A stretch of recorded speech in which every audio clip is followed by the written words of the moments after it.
Assalamualaikum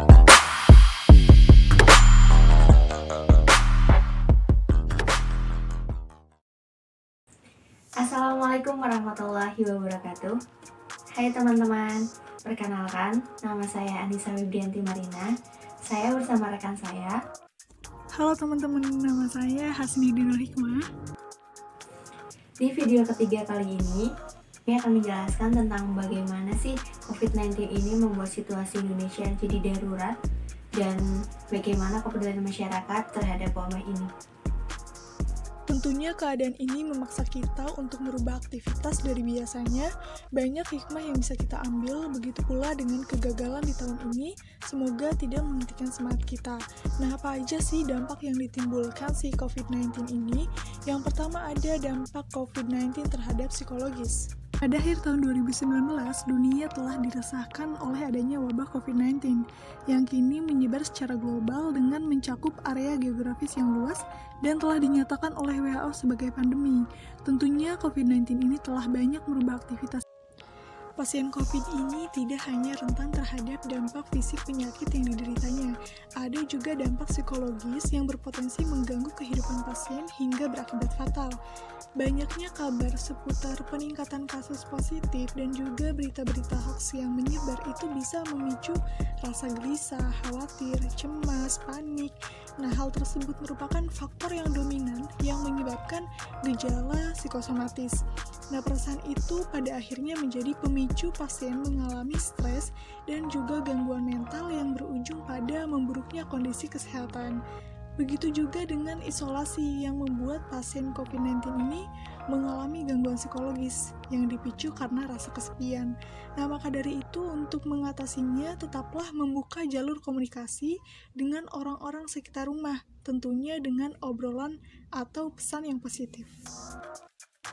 Kali ini kita masuk dalam bahasan ekonomi. Bagaimana sih ekonomi di Indonesia setelah munculnya COVID-19? Dikutip dari republika.co.id, Direktur Jenderal Pajak Kementerian Keuangan Bapak Surya Utomo mengatakan 3 dampak besar COVID-19 terhadap perekonomian di Indonesia sehingga Indonesia mengalami masa kritis. 3 dampak yang disebutkan oleh Bapak Surya Utomo, yang pertama adalah membuat konsumsi rumah tangga atau daya beli yang merupakan penopang 60% terhadap ekonomi jatuh cukup dalam. Hal ini dibuktikan dari BPS yang mencatatkan bahwa konsumsi rumah tangga turun dari 5,02% pada kuartal 1 2019 ke 2,84% pada kuartal 1 tahun ini. Dampak yang kedua yaitu pandemi menimbulkan ketidakpastian sehingga investasi ikut melemah dan berimplikasi pada terhentinya usaha.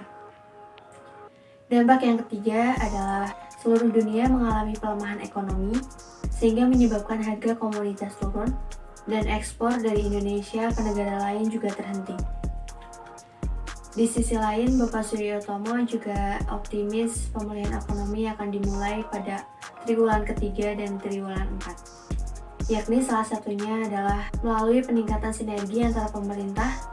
Nah, untuk yang selanjutnya, bukan hanya berdampak pada psikologis maupun ekonomi, COVID-19 ini juga sangat berpengaruh terhadap dunia pendidikan. Menurut data UNESCO menunjukkan bahwa pada bulan April, sebanyak 1,6 miliar pelajar itu diliburkan dari sekolah dan universitas guna sebagai langkah untuk menekan penyebaran COVID-19. Nah, angka tersebut merupakan sekitar 90% dari seluruh populasi siswa di dunia. Hal tersebut membuat pemerintah dan lembaga terkait itu menghadirkan alternatif proses pendidikan bagi peserta didik dengan pembelajaran jarak jauh. Di level pendidikan dasar, menengah, dan atas, secara teknis proses pembelajaran daring ini mengalami banyak kendala, termasuk juga akses internet, juga pendampingan selama belajar di rumah. Nah, oleh karena itu, orang tua dituntut untuk memaksimalkan perannya nih dalam mendampingi putra-putrinya sehingga proses pembelajaran itu dapat berlangsung dengan baik dan juga menyenangkan. Sekian video penjelasan tentang bagaimana Indonesia setelah COVID-19 menyerang, terutama dalam bidang psikologis, pendidikan, dan ekonomi. Semoga bermanfaat. Wassalamualaikum warahmatullahi wabarakatuh.